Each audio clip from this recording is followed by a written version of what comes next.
Aloha, ladies and gentlemen. It's really my honor to be here at this time and to be able to share some of the things I know about my culture. I am Hawaiian, all Hawaiian. I'll never be anything else. And even if I wanted to, because I am Hawaiian and I live in a space that I really love. And I live in it 100%, maybe 200%. And, you know, I'm 75 years old. And despite the years that are climbing up and sneaking up on me, I'm even more excited today about learning. And I continue to be excited about learning because I realize, wait, no clap yet. Wait till the end and y'all can stand up. And I continue to be excited about learning because there's a lot to learn. And I realize that. And so I always gather a few people around. Did you hear this? Did you hear this? And so we're excited about it. Okay, let's go on with this. My talk is living the myth and unlocking the metaphor. And this, you know, when I came up with this topic, I said, oh, that sounds good. So I said, okay, I'll type this title over. I didn't know what I was going to talk about. I just typed the title over to Karen and said, okay, this is what I'm going to talk about. Okay, living the myth and unlocking the metaphor is my way of providing some clarity to Hawaiian literary metaphor. And metaphors are like fragrant orchids in your garden, or it is like special spice in your food. That's what metaphors are in our literature. I am going to divide my talk tonight into 4 parts. And the first part of the talk has to do on the story, because I'm going to tell you a story, a short story. But it has to do with the story. The storyteller was an important part of our society because his kuleana was to pass on information of events and magnificent, catastrophic events. That was his kuleana. And so the storyteller, in weaving the story, added to the story some common everyday practice so that most of the population would understand the story. The storyteller also was wise in knowing that a lot of events that took place as far as weather is concerned, as far as eruptions were concerned, he knew about the elements, the elemental forms that were involved with the eruptions. And I better put this down because my hand is going like this. And so he knew about the elemental forms that were involved with the eruptions. And so he was very good at weaving stories so everybody could understand it, because this was one way of passing down information. The second part of the part of the story, and it's about the same event, and I'm going to talk about fire making, and I'm going to talk about an eruption. Okay, and so the second part of that is that storyteller took that event and wove it into a chant or a mele. That mele was another layer of how you pass on information. But the mele, unlike the story, included the elemental forms. And it also wove in that common practice that he used with the story. Another part about composing the mele or the chant is that somewhere along the line, a Kumu hula would see the words or hear the words involved in it, love the description of the words and the imagery that she could come up with the hula and choreographed it into a hula. And so that was 3 ways of being able to pass it down for perpetuity. And so by doing this, the storyteller is doing his job. The third part of this, what I'd like to share with you this evening, is that I'd like to show you some images. I'm not pressing that. My kupunas are telling me, hurry up, Pua, hurry up. And I want to show you some imagery. And then, are you guys pressing it or what? This thing just going. Magic. And I'm going to make all of you disappear now. Whoosh, whoosh. Only the ones I see clapping real hard you can stay in. Okay. Anyway, where was I? The fourth part is I'm going to show you some imagery. And the imagery are images of the eruption today. But I'm going to show you how that chant that was composed eons ago are descriptively the same thing as the image of an eruption 2 years ago. And so what we have to think of is, it doesn't have to do with time. Chants are timeless. It has to do with space, and space is timeless. Okay. And so you have to think about, as we're going through this, each and every one of you, pakahi apau means each and every one of you. Say that, pakahi apau. Each and every one of you. Each and every one of you will have to think of your particular space that you exist in today and what you do in that space. The fourth thing I'm going to talk about is what lesson does this story and this event that happened eons ago and continue to happen in this space, what does that have to do with you? Each of these stories, each of these chants teach a lesson. And so we need to know what the lessons are. And what that does is help your personal growth process. That's what the lessons are all about. Okay, I didn't even tell the story, and this thing is going. I'm going to try and take it back.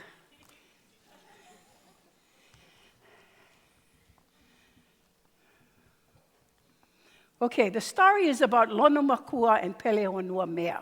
And I'm going to give them short names so that you can catch on to the names. It's about Lono and Pele. Okay, and so we have to look at where these names are in the picture. Lono was the uncle of Pele. And his kuleana, or his responsibility, was to teach this young girl when she became of age, and usually became of age about 10 or 11, that's when females go through a certain development stage, teach this young girl how to make fire. That was her responsibility.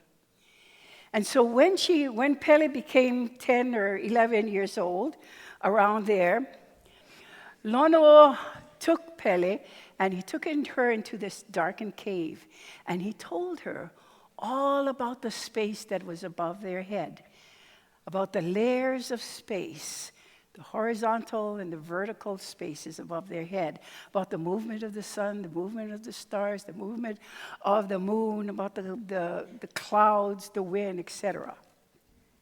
And then he told her about this island Earth that they lived on, and everything there was about this island Earth and how important the island Earth was. And the island Earth included all of the ocean water, included the fresh water within the land, it included the mountaintops and the valleys, it also included the kinds of different soils that they had. And he told her this long, long story about all of that.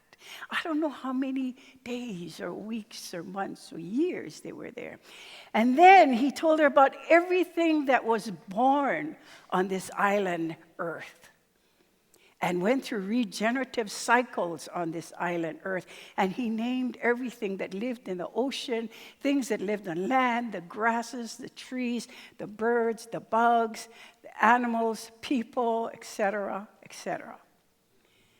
And so she had this big knowledge, that he had handed to her. And then he told her, the other thing that is important for me to teach you is how to make fire. So he got a block of wood, he laid it down on the earth, and he told her, you have to hold on to it. And no matter what I do or what happens here, you have to hold on to it. So she said, yeah, Uncle, I will. You know how nice girls are. Yes, I will. Okay, and this wood is called aonaki. And this is another wood I have, and this wood is called aolima. I am going to rub the aonaki, and sometimes I'm going to rub it very hard, and sometimes I'm going to rub it very soft. And he started to rub it. And as he was rubbing it, he was doing this chant.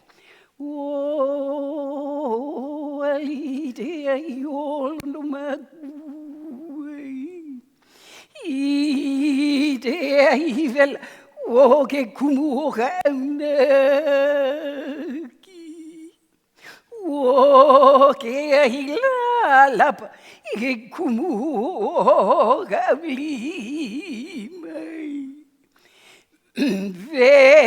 ve'alani ve'ataonu akae ige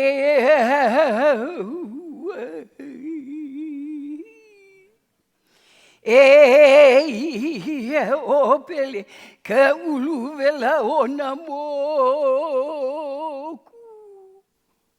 And he chanted that over and over and over again.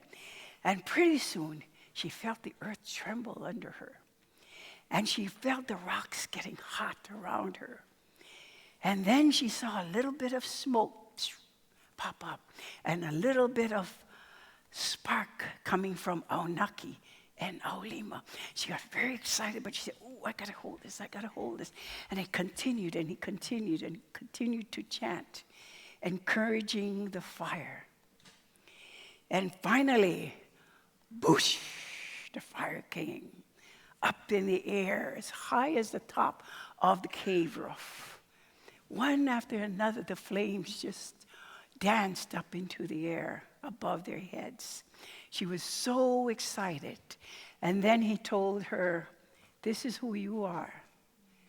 And your kuleana is to keep this fire burning.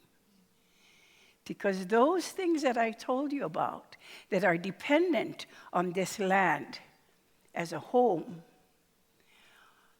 you will be the one to build their home for them. And so anyway, that's part of the story. Okay, let's go on with our lives. To the chant. Now, the chant, as I told you, is another layer of understanding the story, of also understanding the storyteller and his wisdom in all of this. And so in the story, he's talking about Lono Makua. Lono Makua, we think of as a god. He talked about Pele. Pele we think of as a god. These are elemental forms.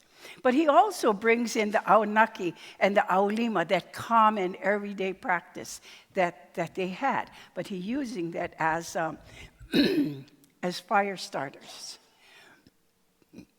Great chant.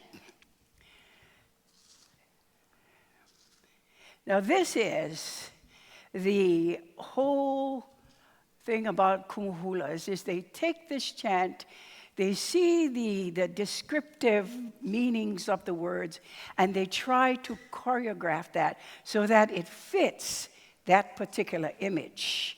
And so you see, this is the image of the fire leaping up to the roof of the garage, activating the fire of Lono Makua, the very hot fire to which aonaki is the source, the very hot fire to which aolima is the source. The atmosphere ignites. It ignites the heavens. The earth ignites it. The red steam rises and forms clouds up above. Here indeed is Pele, the builder of this land. And so the Kumu hula can do it in whatever form. The good thing about the hula is that it can transform you and take you back It is a venue to do that, to take you back to that original eruption over and over and over again, so that it becomes timeless. And it becomes timeless in that space. And so again, the space is timeless. The chant is timeless. The eruption is timeless. Let's see if I have surprises. This is a picture that I took 2 years ago up on a helicopter, and you're just riding along the eruption. You tell the helicopter pilot, just go right over here, over this steam right here. And he's a good helicopter pilot, so he goes. And so if you look at this, the whole idea of the Ho'ali Keahi Alono Makua, our kupuna looked at Lono, as we note him as God, as the whole zone, horizontal zone, that is right above of the earth, that we call the Earth's atmosphere. And the Earth's atmosphere interacts with the Earth, vice versa. That's where we get our cycles of water from, that interaction. And so, Lono Makua happens to be that elemental deity or that elemental form that is present during the winter time, which is now. And the idea of Lono Makua in this particular chant is that Lono Makua is very cold air that descends. And during this time of the year, seems to be the biggest eruption during this time of the year. And the ground is very, very hot. And so the ground is putting out all of this hot air. It's being attracted. They both attract each other. The cold air that's descending, which is Lono Makua, that element, the hot air that's arising from the volcanic activity of the earth, which is Pelehonua Mea, and both of them kind of have friction between each other. And they just play this game. And pretty soon, then the fires go off. Okay. And then here it is. Keahi vele ke kumu ka aunaki. The aunaki being the rod or the wood, the block of wood that Pele had on the ground. It is the hot earth. And then Keahi o Keahi lalapa ke kumu ka aulima. The aulima is the stick that is the cold air that's coming down to meet the warm air. And that's how those two interact with each other. And that's what the storyteller needs to know. He needs to know that weather system. And we have lots of different weather systems. We have Laka weather system, Kani weather system, we have Lono weather system, we have a Pele weather system. Okay, that's another talk. But I don't want to be the last speaker the next time. Okay, so the whole idea of vahi e kalani, vahi e kahonua, the earth ignites it, the air ignites it. And then the red steam rises. Thank you. I told you my throat is getting dry because I'm old.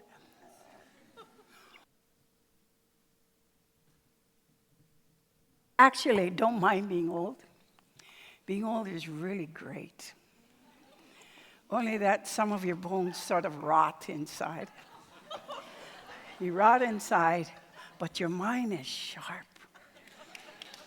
You're a lot sharper when you get old than you are when you're young. When you're young, you think you know everything. And you know some things, you don't know everything, I'm telling you. But you have the time. Okay, anyway, this is the image that happened 2 years ago. But it is the same image that happened when this chant was composed many eons ago. So that chanter, that storyteller, composed a chant that's applicable to each time the volcano goes off. Sharp, yeah? Paula was good. Okay, so that's the third part of it. Third. Hello? Hello. Is that the end? I don't have one more image. TEDx. No.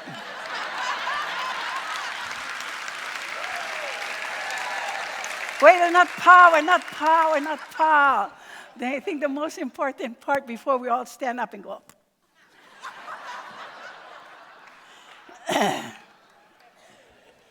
Okay.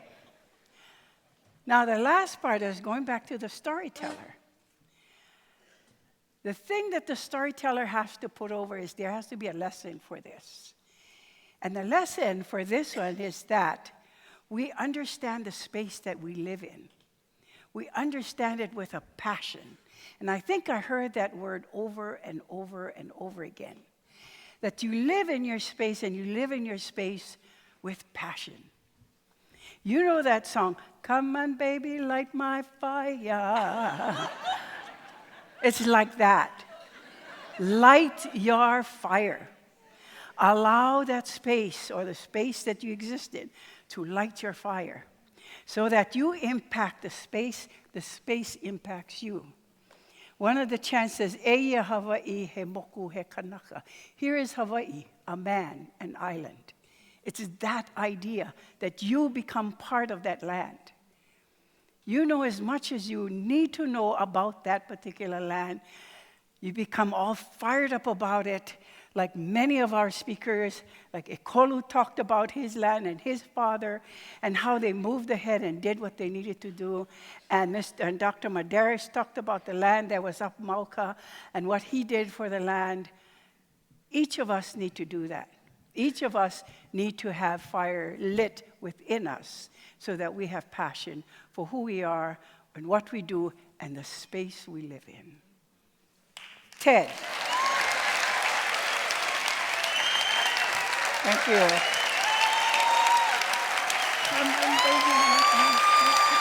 you.